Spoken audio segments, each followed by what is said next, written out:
That's why they used the name Nazi as the Nazi Party, as their chief spokesman. Because it was Ashkenazi. It came right from Ashkenazi. Everyone always thinks it's because it's the National Socialist Party or whatever. Well, that was nothing. The National Socialist Party was nothing. It was 7 people after World War I that Hitler got together and built the so-called Nazi Party. It was created out of nothing. You know, the intrigues. Now, as we take a look going forward here, and we take a look at the next steps, are these people that are involved here willing to use the ultimate weapon of nuclear exchange, or are they reluctant to go that far? They're not reluctant to do anything. These are people who are totally ruthless and will do anything to achieve their ends. But wouldn't that destroy them too? Well, it would. You see that final weapon is also very risky, because you run the risk of like they've soaked the whole Middle East in depleting uranium now, and it may not be habitable for thousands of years. Yeah. Well, some say 500 million years. 500 million years. Oh, it's a very alarming statistics coming out, and that's all been done deliberately. So they must figure there must be some antidote for it, some way they can go in and reclaim those lands after they've been destroyed. Amazing, isn't it? Well, you know, Eustace, as usual, our ramblings today went into almost every subject you can think about. Well, not ramblings at all, because everything is interconnected. And when well, it is connected, and that's right, and it's a story. Oh, yeah. And the reason why you know, Eustace, I tell it like a story because people will remember it better like a story. Oh, yeah. You know, Ezra Pound told me when I started writing the Federal Reserve book, he said, you've got to write it like a detective story, like Sherlock Holmes. Well, that's why I tell it like there's so many disparate parts here that unless we help people connect the dots around the world, we're not able to get the full picture, you know? No, that's absolutely true. Well, in all of my research, I realized that everything is interconnected, and that one thing is going to lead you to further revelations. And that's what's inspired me all these years, because it gets more fascinating. And, yeah, you're progressively dealing with a smaller and smaller group of people, so it gets easier all the time. Yeah, yeah. Well, I want to thank you for sharing this 50-minute interview here. You know, you've done a series of talks on this on the French Connection with me, and I got to tell you, I don't think anybody's putting out better stuff in the world than you and I.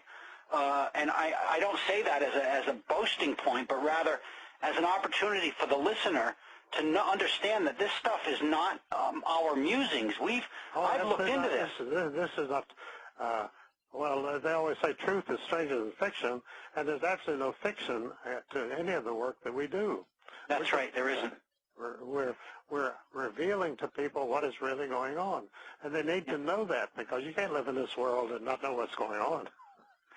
Well, no, at your own peril. And see, the sad part is, Eustace, because so many people are unwilling to take a look. You've even told me there's members in your own family that don't want to look at this.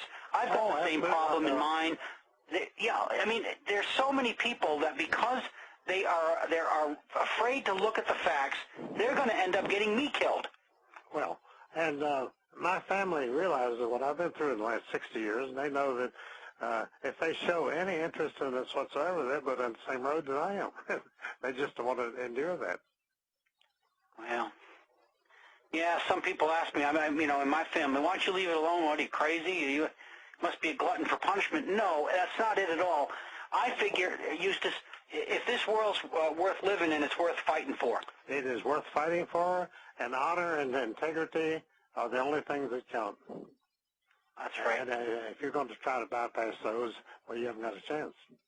You know, one of the things that I've tried to keep on my website lately is trying to keep people not taking the low road on things like using filthy imagery or disgusting stuff, because this imagery that they're shoving down our throats on television and movies and everything, They're taking people's politeness and destroying it. We're turning into a bunch of rude, crude, disgusting animals.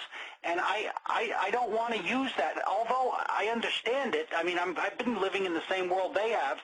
I don't want it to be part of my message, because what it does is it really soils the quality that we could have. Well, it really does. And, you know, Ezra Pound, who was my mentor, he never used the low road at all, because he always had the highest quality of information that he could get to tell people. And you could always rely on that.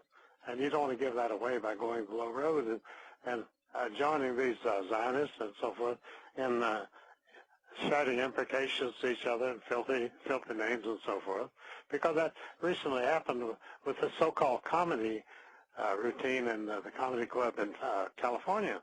Yes. One Jew started being heckled by a couple of black people because they love to heckle the comedians. Yeah. So he blew up. He lost his temper and he started screaming at them and so forth, which is what they want. That's right. They want vulgarity, don't they? Oh, absolutely. And they want to drive you crazy so that you go berserk and start shouting crazy stuff, and then they can take you apart. But you see when you watch television today, these sickening music videos with they look like filthy gangster, dirtbag, awful people. Oh, they really do, the hip-hop people. Oh, and they're somebody you would not want to be bumping into in a dark street. Oh, they look like gangsters. Oh, yes. They're purposely dressed that way. They look like very dangerous people. But the fact is that the people who promote them and control these media conglomerates are Zionists. Oh, they're Zionists, and it's all controlled by Time Warner Corporation out of New York City. Yeah.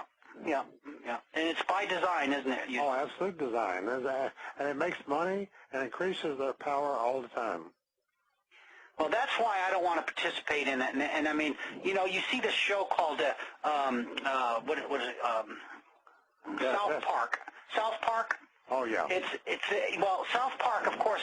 There are some humorous things in there, and I have to admit it. However, in every show, in every instance, they use vulgarity for a message, and I don't want to relate my message to vulgarity.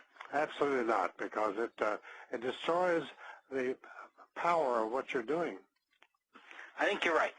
Well, Eustace, again, as usual, it's been an enlightening time with you.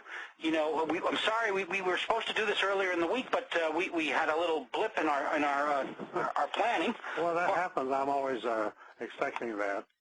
Well, you're still supposed to be coming over here when you get yourself settled. So. Oh, definitely. Oh, they're working on my passport now. I think that's going to be coming through pretty soon. Oh, good. I got a congressman working on it. Well, then you're going to jump on a plane, come on over, and sit at the farm and eat some dinner at my table. You see, they found out what they did. I wondered why I never did get my passport when I sent them a $67 check to expedite it within 2 weeks. And 4 months went by and I never saw the passport. And I finally found out from the passport office somebody had taken my application out of my envelope and they left the check and the color photographs of my old passport in there. And they put a fake return address in this envelope from Phoenix, Arizona. And that's why I never heard from her. I got the passport because they had put a fake address in there from Phoenix, Arizona. And so that was the obvious excuse. They didn't have to send me anything. And they told me, this congressman, the first thing he found out was he said, you sent them the wrong address. I never sent them any address at all. This was deliberately inserted in the application so that I wouldn't get the passport. You know, well, and we know that they listen to our phone calls, Eustace. We know this. Oh, indeed, yes. Yeah. Well, hey, I don't say anything on my phone calls that I won't say to them into their faces. How's that one? That's right. That's the way to go. Well, anyway, until the next time, Eustace, I want you to be well, and you know that you can always find me when you need me. Oh, very good. And I'll be calling you soon, sir. Oh, very good. I look forward to it. Because we're covering some good ground here. You bet we did. Thank you so much for being on the show today, huh? Oh, you're welcome indeed. Bye-bye now. Goodbye. Ladies and gentlemen, that's Eustace Mullins, friend, researcher, teacher, patriot, honest human being, good friend. Glad to have had him on once again on the French Connection. Until the next time, ladies and gentlemen, my name is Daryl Bradford Smith, saying be well. Bye-bye now.